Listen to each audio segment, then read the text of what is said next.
Hey, Being at Work listeners, welcome back to another episode. This is your host, Andrea Butcher, and I'm loving the conversation today. Oh my gosh, I was so fired up. Time flew. And I think the title of today's episode may be my favorite title yet of the over 150 shows that we've produced. Today's title is Reaching for High Hanging Fruit. I am certainly a go big or go home kind of leader, so the message from today's guest resonates. I love giving people the opportunity to do hard things because that's when we see their potential. Don Cates is the president and CEO at Three Rivers Federal Credit Union. But what you really need to know about Don is how he's currently leading his organization through a lot of discomfort without a safety net. As you'll hear him say, he's coming into 2023 with more uncertainty than any other year. So what do you do when you've exhausted the low-hanging fruit? How do you keep your feet on the gas when you aren't doing as well? Those are just two of the questions that we'll explore today. Check it out.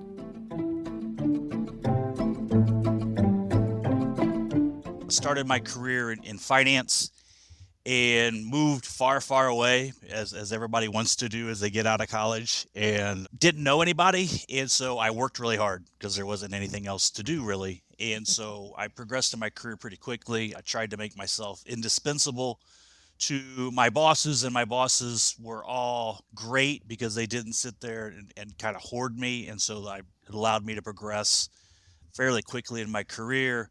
Got married, continued to work very hard, hit a spot that needed to pivot, to use your terminology, and kind of had to check myself a little bit. Thought I wanted to go a different direction. That didn't last long, so I had to reset again and took a CEO position when I was 32 and wasn't ready for it. Thought I was. I was not. So ignorance is bliss in that regard. And so went and took the position, learned a lot, trial by fire. I had a great team that allowed me to learn, and it humbled me, and that's a tough task. My wife will tell you that. So I've done this for 20 some odd years. The gray hair is a result of that, as well as being older. And it's got me to where I am today. There's so much in that, but there's two specific questions I have about the insight you just shared. One thing you said early on is that you tried to make yourself indispensable to the leaders that you reported up to. Why that? I mean, I was instilled with a great work ethic. I grew up on a farm. I had to work through school. When my friends were out playing ball, I was doing stuff, and I begrudgingly did not think that as an opportunity at the time. But I was instilled with that at a very young age of what hard work was.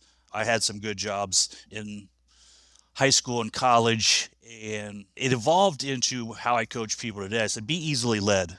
And so what does that mean? Because I think as leaders, we think we have 100% of the responsibility of leadership. And as those being led, they think that's also true. And so they don't accept any of that responsibility. So if you become a person that's easily led, you ask and ask for more. You ask to learn. You ask to take on things and to make them better.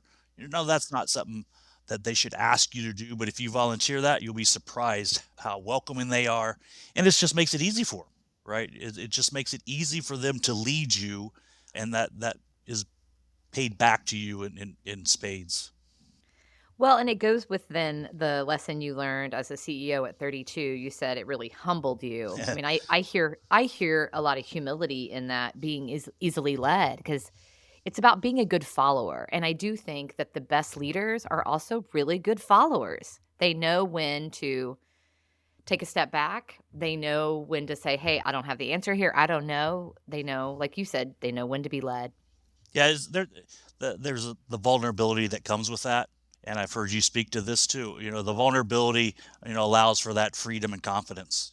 It's kind of counter what people would naturally think. I need to be strong. I need to be closed. And really, the more open you are, the more free you are, the more that you say you don't know, the more confidence you build, and the more you end up knowing after all. You got it. I mean, and it, like you said, it is really freeing, isn't it? At the end of the day, none of us really have any idea what we're doing, do we? And the sooner you figure it out, the more comfortable you are with yourself, and the easier it gets. Yes. Why make it hard on yourself? Yeah. It frees you up to experiment, doesn't it? Well, and this is a great lead in to the phase of your career and life that you are in right now. I was really struck when we talked several weeks ago. You very quickly said, "Oh my gosh, I'm leading through a pivotal moment right now." You're navigating just in a way that you never have. Tell our listeners a little bit about that. There's so many leadership lessons in your story. Well, the first, I've said this many times. So, from a leadership perspective and having kind of the ultimate P&L responsibility and so forth. So, I've done that for 20 some years. Started as a January 1st. What's the year going to be like? And again, I may not remember all 20 years vividly, but I do not recall a January 1st where I have more uncertainty than I do this year. And there's always a certain level of uncertainty, but it is truly, I don't know what rates are going to do. I don't know what the economy is going to do. And it's not, usually you can maybe get directionally, which way. You just don't know the magnitude. I don't know direction. And so there's just so much ambiguity to start the year. And I've done a lot of reading and try to listen to people who I hold in high regard, and then just the diversion and the gaps between those levels of opinion and what people think are going to happen. So I sit there and go, well, if they don't know, I'm going to be good with not knowing. But from your point is that does create opportunity. It creates fear. Again, if we're going to be true to ourselves and who we believe to be, it really should be an opportunity. But I know you have to speak to everyone, and that's not how people normally look at that. So it's a pivotal point. I am not a strategic plan fan. We do not have a strategic plan, actually. We have four strategic tenets, of which one of them is to be a high performing institution. And in doing that, that's not aspirational. It may have been at one point, it's not now. We are there. And so coming from that and going into this level of uncertainty, it should, much like we talked about earlier of being comfortable with not knowing, it should provide a level of confidence to perform even in this environment. But that's a fine line of discussing, there's some uncertainty. We're going to have to work, different. In some cases, harder. That's hard for people to take because they're like, well, I was working hard before. Okay, we're going to work different than what it has been in the past. And what may have gotten to the point where it was coming kind of easy for us, that's going to go away. And I still think we're going to be a high performing institution. It's just going to be harder to be that. In what ways? Like, what are the ways in which you're working differently? We've all heard the comment of the 80-20 rule. The 80-20 for us is if we had a journey and a vision of where we wanted to go in dealing with our memberships and being a provider of financial wellness and working side by side with our members to be that financial wellness partner. And we put a vision out there. And if I'm sitting here in Fort Wayne, Indiana, I think our vision was Defiance, Ohio, right? So it wasn't way out there. And so we've traveled. We've traveled quite a bit. We've probably traveled to Trenton, New Jersey by this time. But the problem is our destination's France now. So we've moved a long way and our full destination's further out. But that 80%, even though we've come a long way, there's still that last 20%. And it's really going to that 20%. And we've not done it. We have not done that 20%. In everything we almost do today, I can recognize it. We just got to be able to recognize it in ourselves. Oh, that was really, really good. And if you compared that to what we were 5 years ago, that's a lot better than 5 years ago. But that's not it yet, right? That's still not it. And we have to recognize, one, that that's not it. And then two, it's even harder. It's like, but I don't know what it is, right? So they have to be able to paint that picture of what it is if they want to do. Again, one of your guests in a previous podcast just talked about the pause. And we talk about that. When you're at that 80%, you think you're done, right? That's your pause. What's the cause for the pause? Is that I don't know what's next? I feel it goes back to, I think, what we'll get to. I'm scared. Not because if I know or I don't feel like I'm able to, I don't have the knowledge, I don't have the skill sets, I'm kind of out kicking my coverage at this point. Whatever it is, you have to know what stops you. One of my favorite movies is Field of Dreams. And at the end of the movie, when Doc Graham is the young Doc Graham, he's playing ball, and the daughter falls off and she's choking, and he comes running up to the chalk line, right? And he stops, he pauses at that chalk line, and he knows that if he crosses it, what he leaves behind him is gone forever. But he makes that decision at that time, and we come to these chalk lines all the time, and we have to sit there. Crossing this is at the sacrifice of something else, but we do it anyway. And so when we hit these chalk lines, we have to know what it is that we're giving up. We have to know where it is we're going, or we're just going to stand there.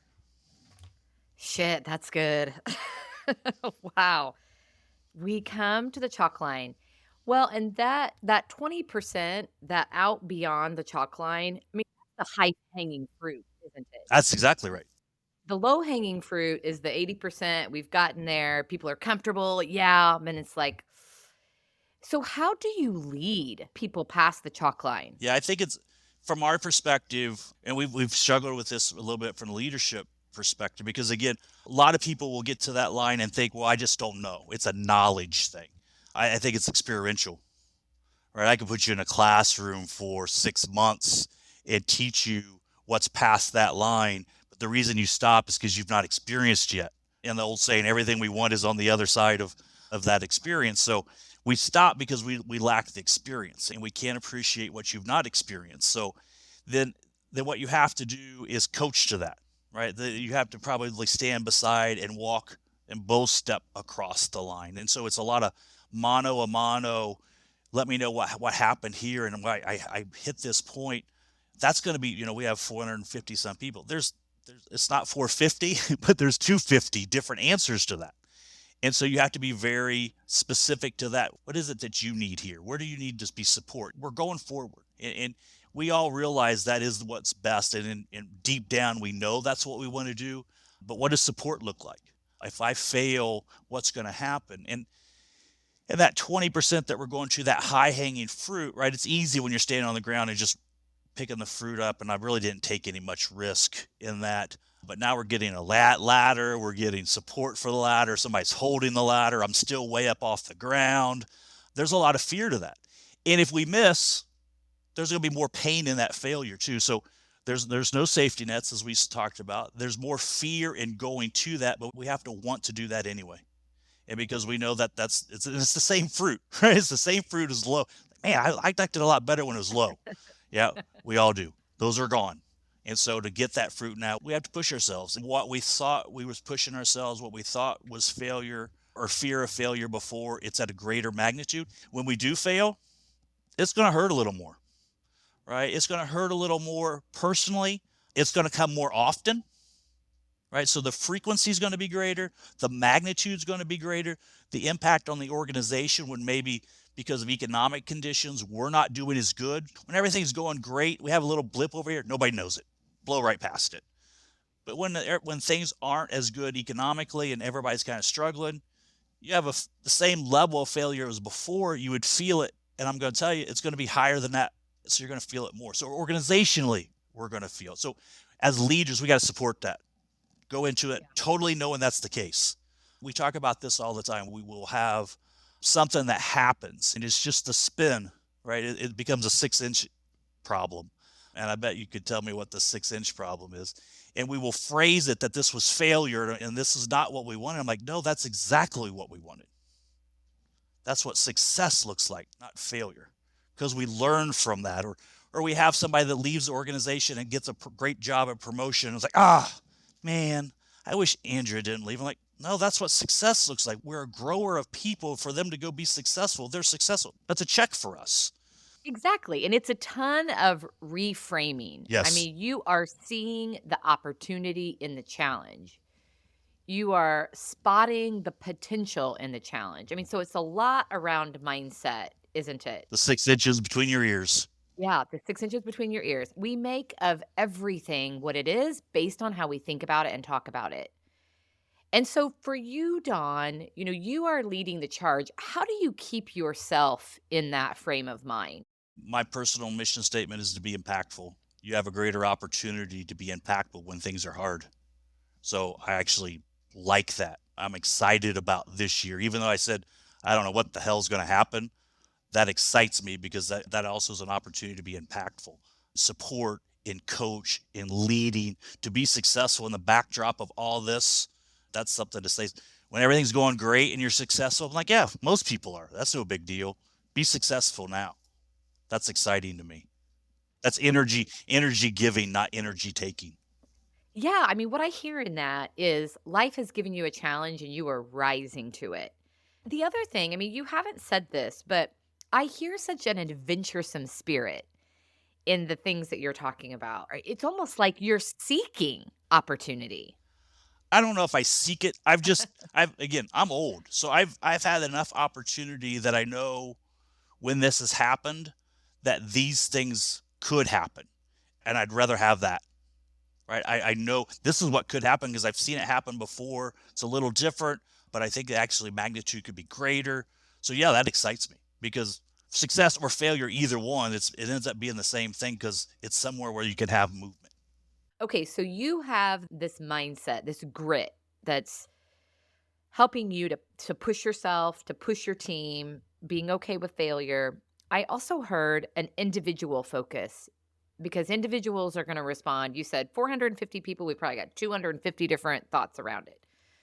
So there's certainly something in an individual style and their preferences around how much risk they're willing to take on. So what do you do with those team members? No doubt there are going to be some people that are like ready to take the hill with you and like are ready to go. But there also are going to be people who are really struggling. What do you do with those folks? You got to know the difference, right? And they have to know the difference. And it goes back to that chalk line. What's your struggle? And it really boils down to what are you scared of? There really is no such thing as scared of being scared. There's something at its core that you're fearful of that's going to happen, possibility of happen that you've conjured up either through your confirmation bias, your negativity bias, whatever bias is you've conjured up that this is going to happen to me. And what scares that about you? And we talk all the time about painting the picture. Then let's paint that picture. Let's say that happens, right? And this big, awful, scary thing happens, and you're standing there right now. Take me there with you. Describe it. Well, this, and everybody's going to be mad. I'm going to let people down. And I think you're probably going to fire me. And I look around, I'm like, yeah, I see this. This is a big flaming pile of stuff here, and I would rather not be here. But guess what? You're the only person that's going to get us out of here. I need you more now than I did to get us here. And I said, it's a hell of a tuition that you just paid too, because you learned how to get here. You're going to learn how to get us out. And I bet we're not here again.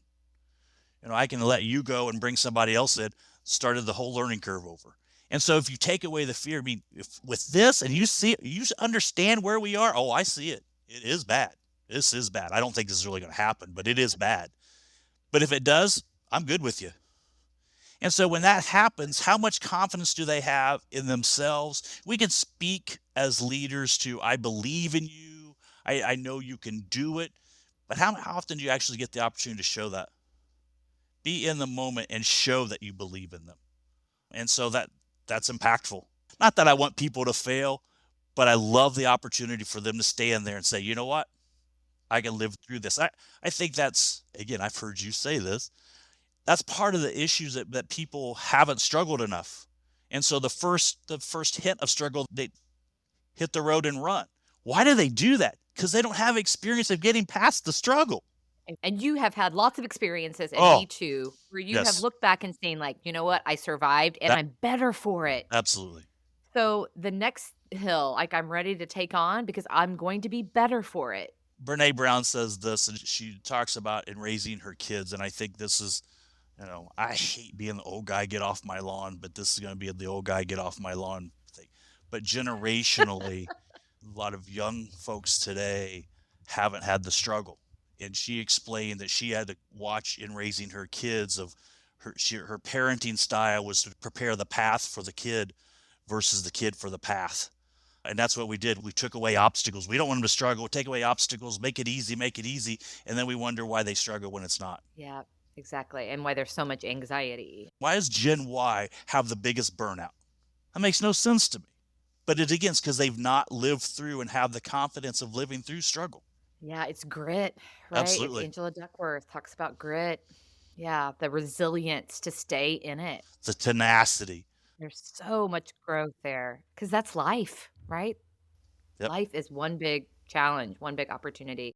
I wanna highlight the question because I'm sure the listeners heard it, but it's just so simple and it's so good.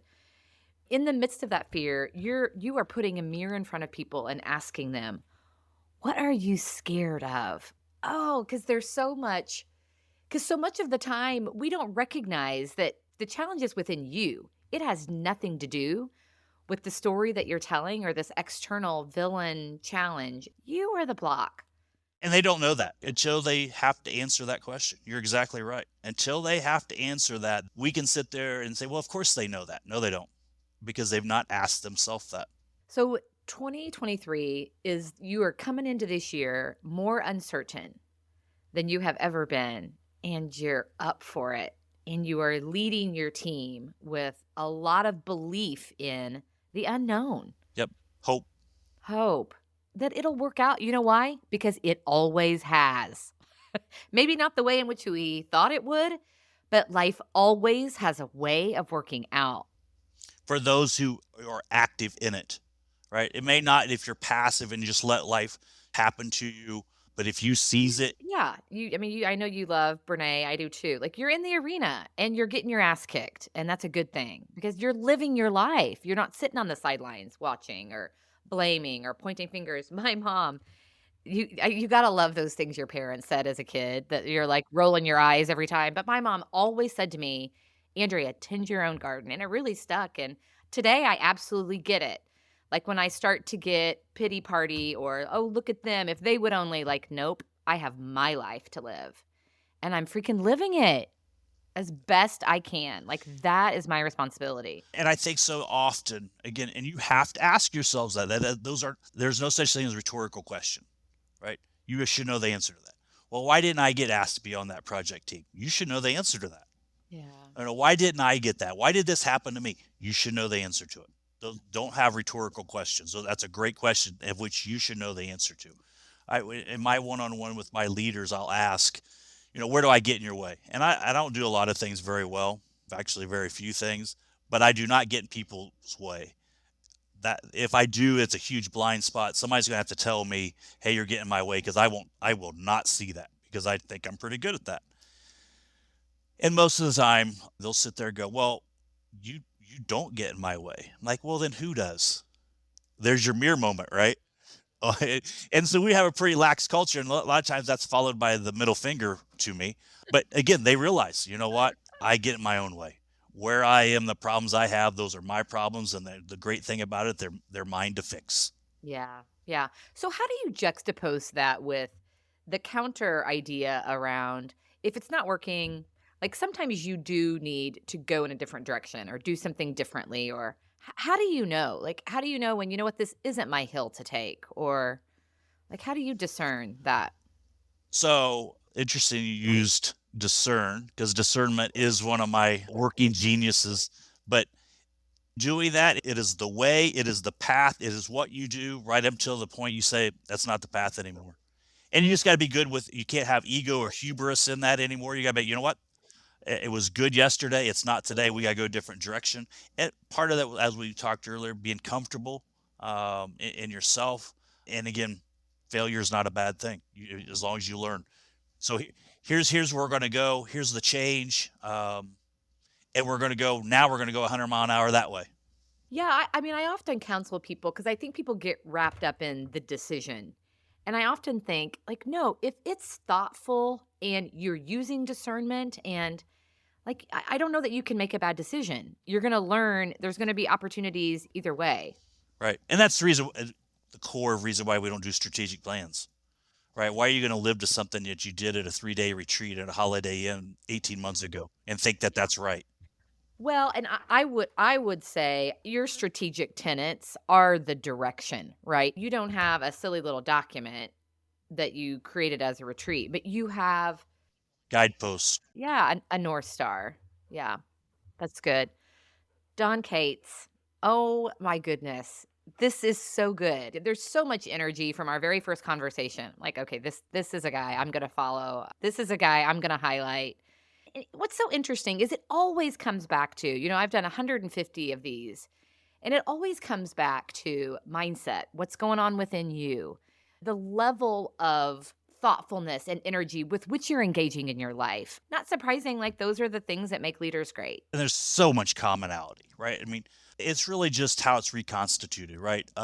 So your pause and pivot, right? That is our know your now and what's next. It's our use your head and give a crap. It's phraseology, it's terminology. And I do think there's some cultural piece of it. I like that we have our kind of our own language. I do think that's a sign of a strong culture. It's the same stuff, right? It's the same thing.